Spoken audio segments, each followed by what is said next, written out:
the next video you're going to see here is some tongue and groove flooring that we milled up for a customer.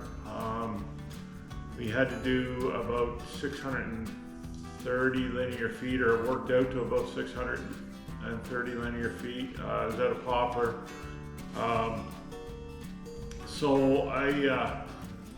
It's a fairly tedious video in terms of there's a lot of milling, there's not a lot of discussion about the mill, but I thought I'd do the video to show some of our milling process.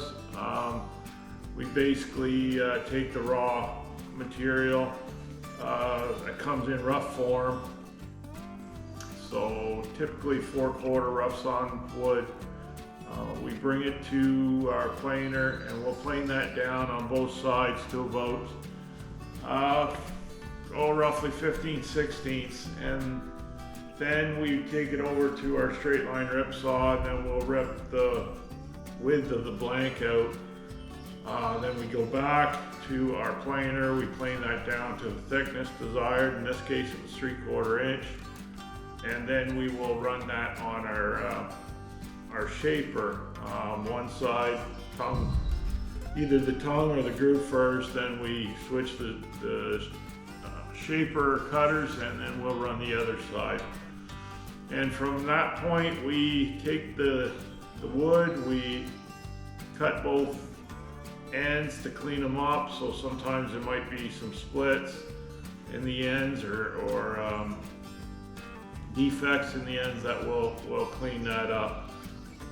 In this case, typically if there was a defect in the middle of the board, we would also cut that out. In this case, he was looking for full 8-foot lengths, so he didn't want like random length flooring on this job, which is typically the case. Like typically we'd sell random length trim or flooring, so if you do have a bad defect in the middle of a 10-foot board, you could cut it out and still make use of those 2 4.5-foot pieces. So, but in this case, he wanted wanted to make sure he got a full 8 feet for sure. So we cut it out of, my lumber typically comes in 7 or 8 foot lengths, 9 and 10 foot lengths, 11 and 12 foot lengths, and then 13, 14 foot lengths, and then 15, 16 foot lengths. I think that's typically how it comes. I am buying usually 9 and 10 footers or 11 and 12 footers. That's kind of what works best for my shop. And in this case, we couldn't really have bought him 8 footers in, because there is a high percentage of that wood that's not going to yield 8 feet. So if you want a for sure 8-foot length of material, you're typically going up to the next length to get that material, because there is some trimming that will need to be done to get a good piece of lumber that yields that desired length of 8 feet in this case. So yeah, so we're going to start the video off with a time lapse on planing the wood, and then I go and explain what we're kind of do next steps. But so yeah, that's where we're going to do that with this video. As I was editing the last video we did, I realized this is, you talk in a certain way that you got to work at. I know I do a lot of ums and ahs, and because I'm thinking as I'm speaking, I'm not a fluent, quick speaker. So there I go again. So I got to work at getting those out. But anyway, guys, anybody interested in this stuff, they might get some information out of this video. I hope it gives you some ideas in your shop what you might want to do if you want to do this type of work. If you have any questions, feel free to put them in the comments. I appreciate it. If you like or subscribe to the channel, we're just starting out. Not sure where this is going to go. It is fairly time consuming to stop what you're doing in the day, set up the camera, explain what you're doing, and then you take multiple takes on that because you know what you said didn't come out right or whatever reason. I think I'm gonna have to cut down on that, so it's gonna be kind of, it is what it is, and I'm not trying to, I'm doing this kind of because to share to the group.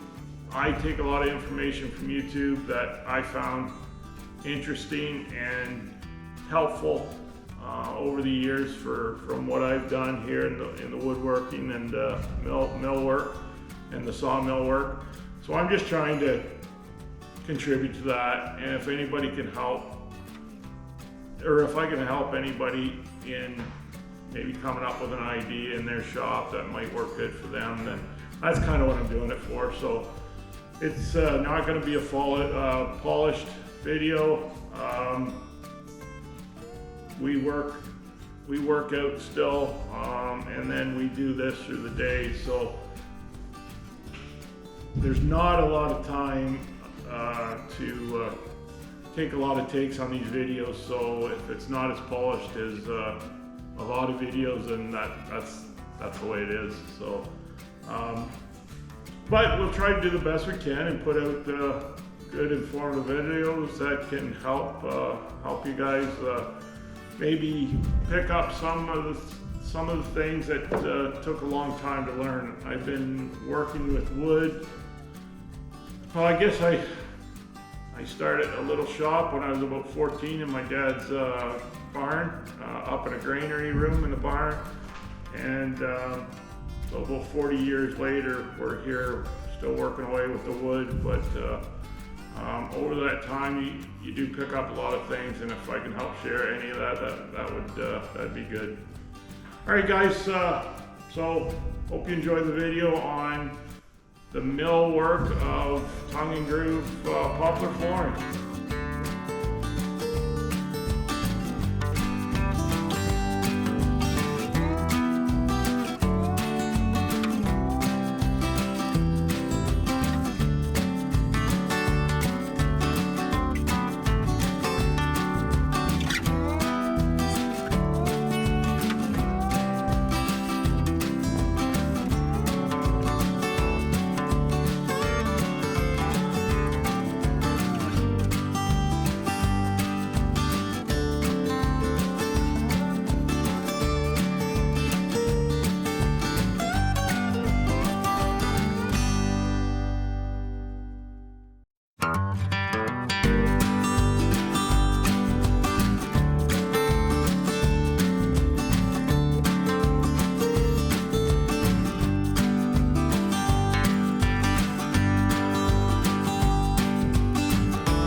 We're getting ready to straight line some of this lumber here. This is about 350 board feet of poplar. We just ran it through a planer twice, back and front. And so now we've got it ready. We got it down to about 15/16, and we're gonna run it through our straight line rip saw. So this straight line rip saw is just simply, you just open it up here, if I can.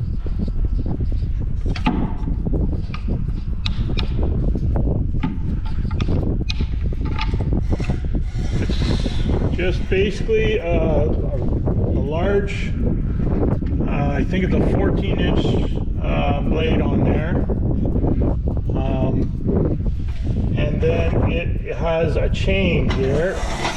It's like a chain that drives the wood through the saw blade, and then it has rollers here that keeps, you see the rollers here on either side. I think this one has 1, 2, 3, 4, 5. I think this has 6 sets of rollers on this one. I think this one's a Cantech CR12. So what this machine excels at is straight line ripping one edge of the wood. So if I didn't have that saw, what we would have to do after this stage of the game, we would bring it over to the planer or joiner, and then we would start running all that wood over the jointer. Sometimes with the wood has quite a sweep in it, or bow in it, it could take multiple times to run that over the joiner to try to get a straight edge. So what this one will do, there's a laser on this saw right here,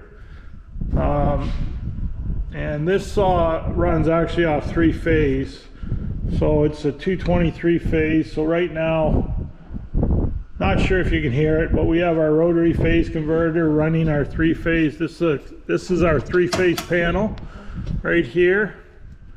So that's generating 3-phase that will run this saw. And that laser right there that you see right here is projecting a line on that wood.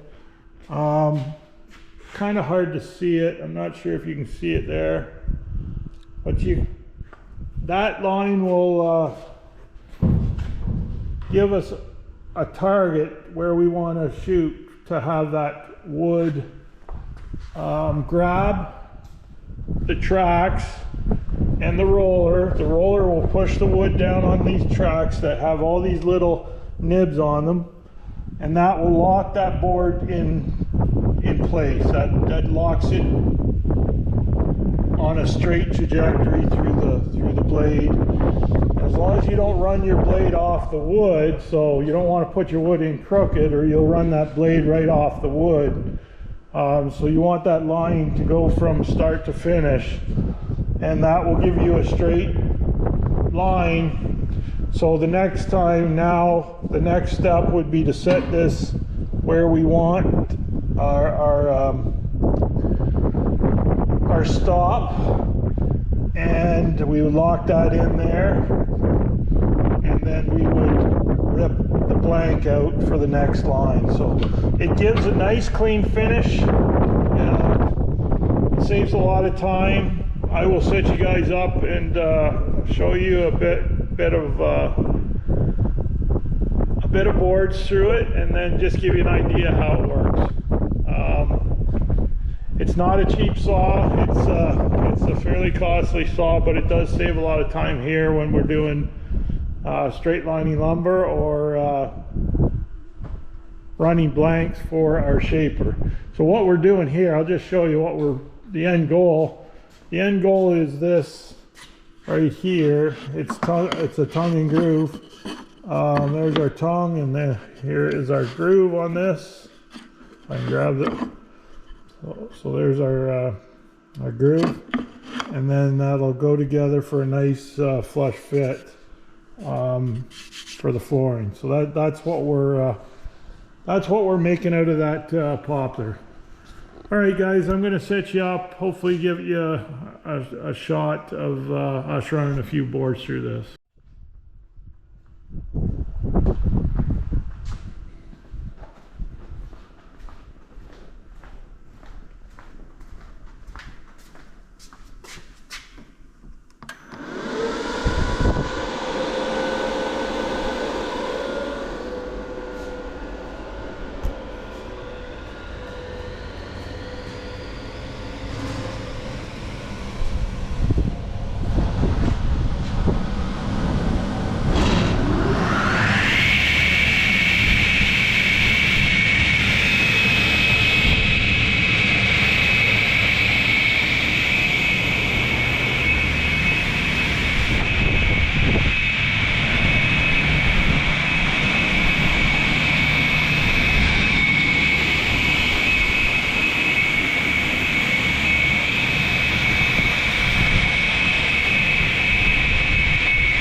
day here, beautiful morning.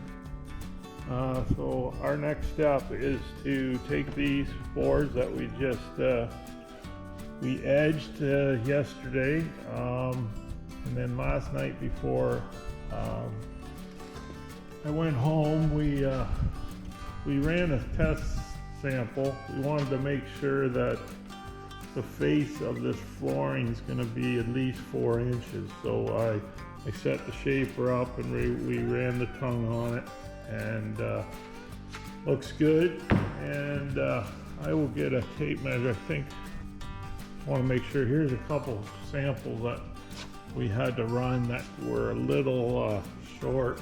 We had a little issue with the shaper set up. So now that's set up to run the tongue. I'm still debating whether to run the groove first. I'm sure some of you guys out there definitely know what works best, but so there, we're right at 4 inches, so that's good. Yeah, I'm gonna debate on running that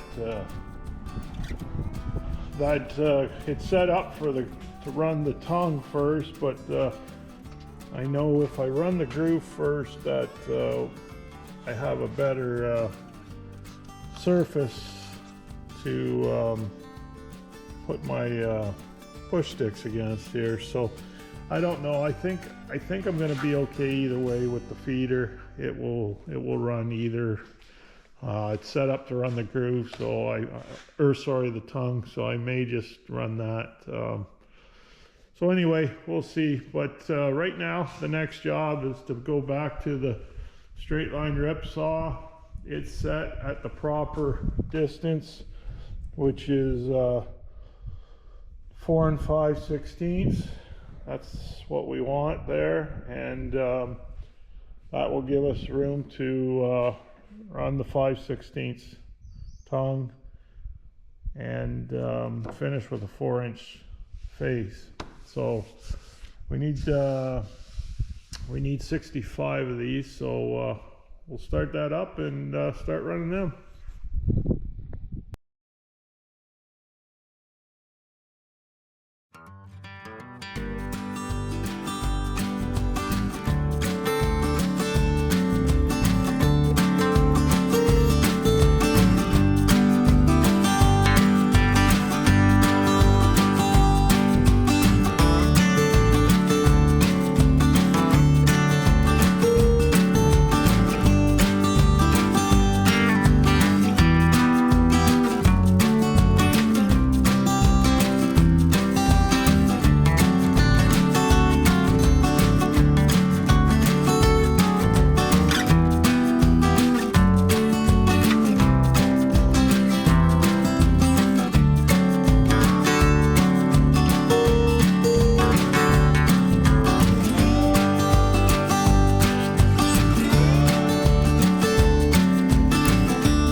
Okay guys, so that got us, that only got us 63 of these. I'm too short, 4 inch. I got 60 here. I've got one over here that we tested, and I've got 2 here that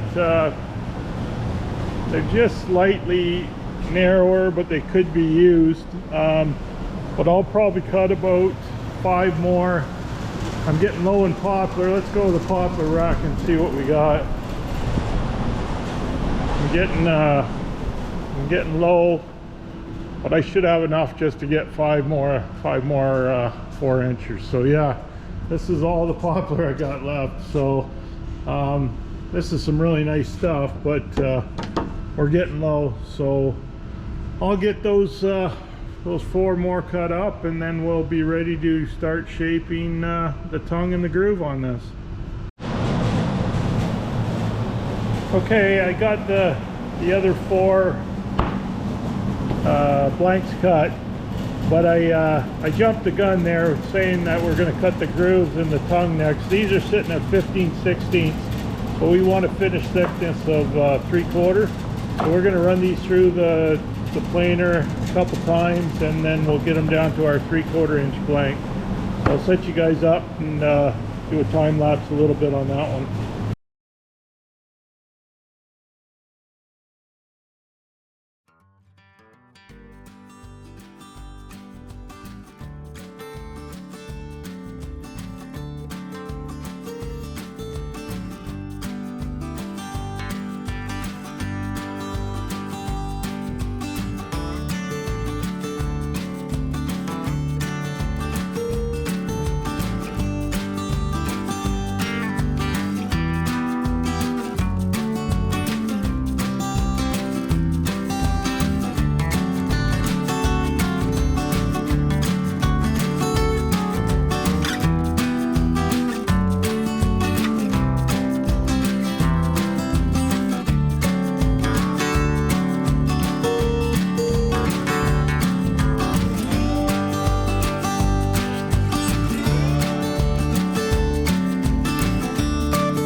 Okay, there it is, guys. We got our blanks ready. They're 3/4 inch in thickness, by about 4 3/8 wide. Now it's time, we're gonna start running the tongue on them, and that should leave us with a 4 inch face. That's what the customer wanted. So all right, we'll set you up and let you look at that when we start running them through the shaper.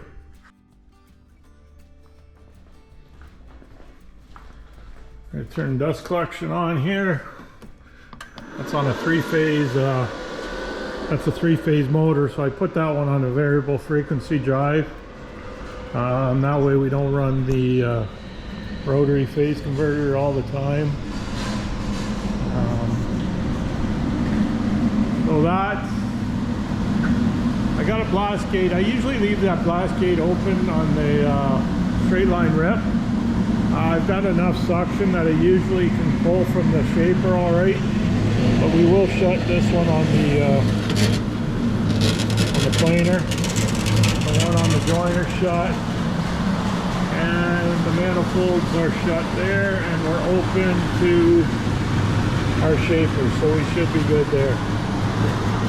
We're going to turn our shaper on. See the cutter head sitting there. I don't know if you can see it or not. Take this off.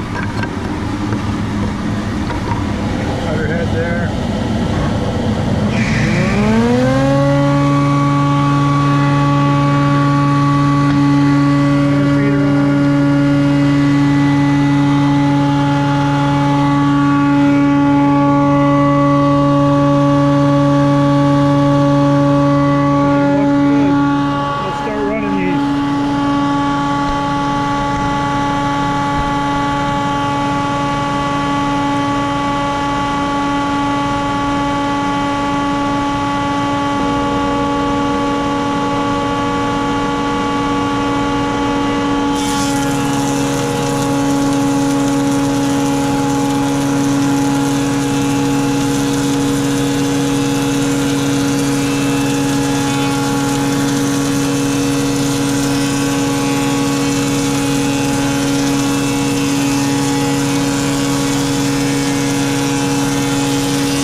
Okay, back, this is the next day.